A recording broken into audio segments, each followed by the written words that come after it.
नमस्कार साथियों, mister Pandey academy में फिर से आपका एक बार स्वागत है। जैसा कि आप सभी जानते हैं मेरे दोस्तों, सीटेट के आंसर की जारी हो चुके हैं। कई वैकेंसी के रास्ते भी खुल चुके हैं, लेकिन अभी भी कुछ अभ्यर्थियों का रिज़ल्ट जो है वह पेंडिंग में पड़ चुका है। तो सबसे पहले ज़िक्र कर लेते हैं कि आखिर क्वालिफ़िकेशन मार्क्स क्या है। उसके बाद डिसाइड करेंगे कि आगे की प्रक्रिया क्या सीबीएसई अपना सकती है। तो क्वालिफ़ाइड मार्क्स के बारे में जानकारी आपको देने से पहले मैं आप सबको बता दूँ कि सीटेट और एस्टेट अलग अलग क्वालिफाई मार्क्स रखते हैं। बहुत सारे ऐसे राज्य हैं। तो पहले मैं सेंट्रल लेवल की जानकारी दे दूं, फिर स्टेट लेवल में जो संभावित स्टेट हैं उनकी जानकारी मैं ज़रूर दूंगा आपको, जहां फ़िलहाल सबसे ज़्यादा वैकेंसी देखने को मिलने वाली है।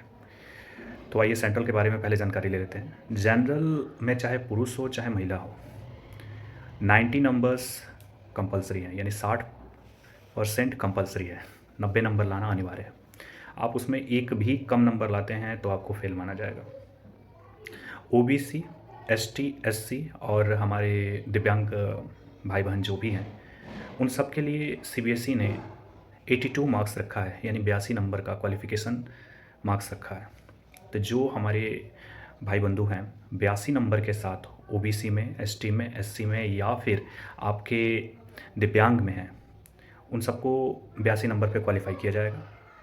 जनरल और ईडब्ल्यूएस संबंधित जितने भी अभ्यर्थी हैं सबको 90 नंबर लाना अनिवार्य है।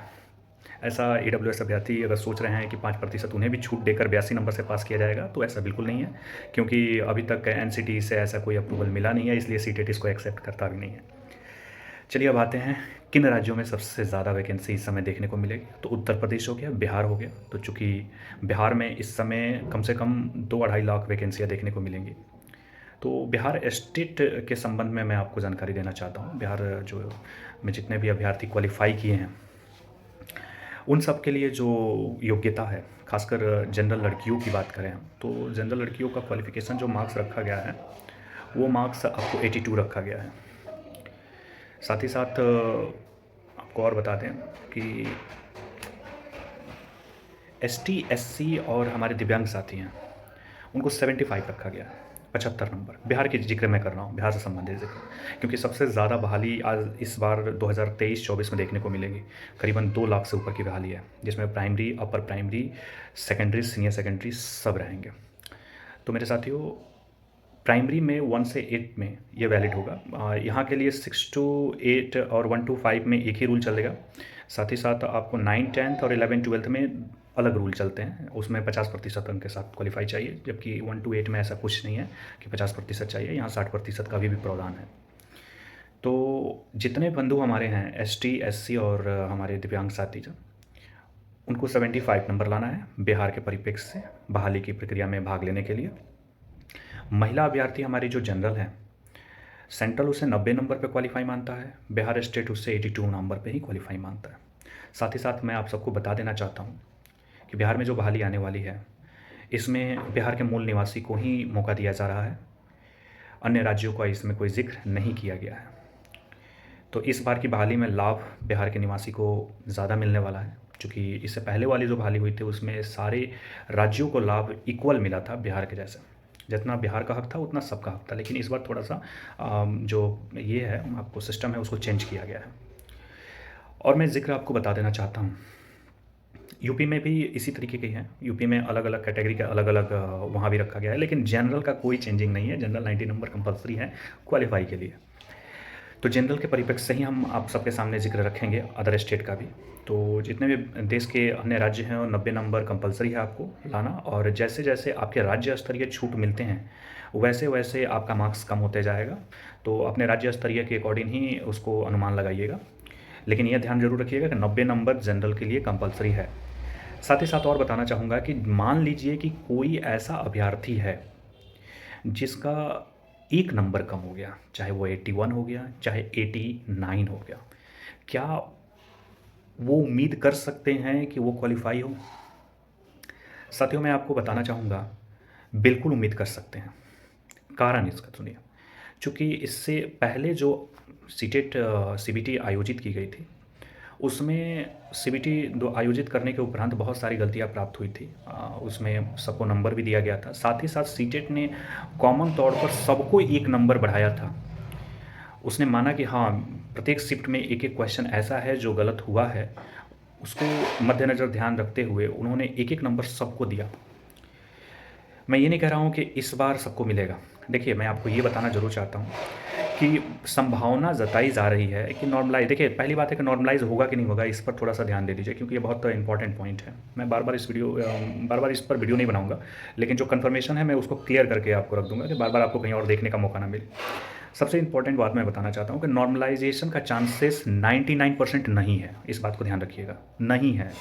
पिछली बार इतना ज़्यादा उतराव-चढ़ाव के साथ क्वेश्चन को डील किया गया, बहुत सारे शिफ्ट में बताया गया कि थोड़े से लेवल थोड़ा हाई थे, किसी में लो थे, लेकिन फिर भी नॉर्मलाइज़ का वहाँ पर कोई कंडीशन अप्लाई नहीं हुआ।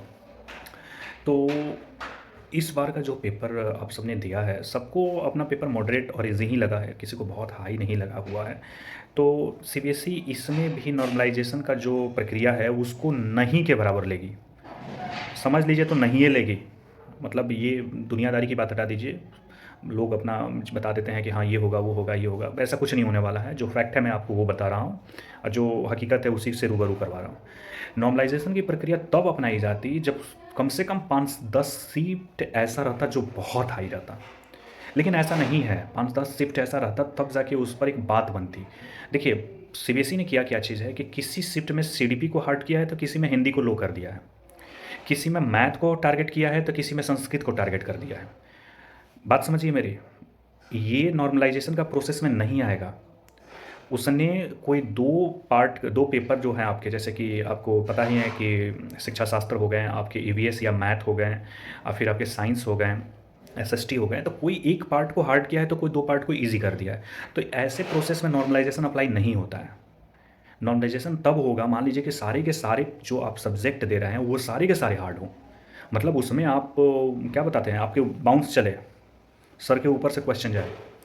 तो ऐसा क्वेश्चन, ऐसा शिफ्ट नहीं हुआ है, इसलिए आप एकदम ध्यान में रखिएगा कि नॉर्मलाइजेशन का चांस ना के बराबर है। हाँ, एक चीज़ और ध्यान रखिएगा कि जिस क्वेश्चन पर अगर आपको लगता है कि ये मेरे शिफ्ट में बहुत ज़्यादा, मतलब इस क्वेश्चन पे डाउट है कि ये सही होना चाहिए और ये गलत हुआ है, तो समय 17 तारीख को दोपहर 12 बजे तक का दिया गया है। आप किसी पब्लिकेशन का मत दीजिएगा, पब्लिकेशन एक्सेप्ट नहीं करता है। आपको देना होगा गवर्नमेंट ऑथराइज्ड बुक, यानी एनसीईआरटी। आपको मैं जानकारी दे दूं कि गवर्नमेंट ऑथराइज्ड बुक ही वह प्रीफर करेगा, नहीं तो नहीं करेगा। तो आपको अगर ऐसा लगता है कि नहीं, ये क्वेश्चन में बेहतर होने की संभावना है, ये क्वेश्चन गलत है, तो बिल्कुल क्लेम कीजिएगा, छोड़िएगा मत। 1 नंबर के लिए इंसान फेल हो रहा है, मैं उन अभ्यर्थियों को बोल रहा हूँ जो 89 पर हैं और 81 पर हैं, वह अच्छे से मिलान करेंगे। बिल्कुल, ये आपकी ज़िम्मेदारी है। जो 90 क्रॉस कर गया उसको क्या टेंशन है, वो तो ऐसे भी सोच के रखा है कि चलो नहीं भी, कौन 1000 रुपया फंसाएगा, क्या ज़रूरत है। लेकिन अगर आपको ऐसा लगता है कि मुझे मतलब इस क्वेश्चन पर क्लेम करना चाहिए, तो पूरे रिसोर्स इकट्ठा कीजिए। रिसोर्स इकट्ठा करने के बाद उसे अप्लाई कीजिए, डेफिनेट आपका नंबर बढ़ेगा। लेकिन आप ये अगर सोचिए कि मैं उसके भरोसे बैठ जाऊँ, उसके भरोसे बैठ जाऊँ, तो नहीं हो पाएगा। पब्लिकेशन एक्सेप्ट नहीं करता है, इसलिए 99% ये माना गया है कि आपको क्लेम करने का कोई फ़ायदा नहीं होता है, क्योंकि अधिकांश बच्चे जो होते हैं वो पब्लिकेशन का बुक प्रेफर करते हैं।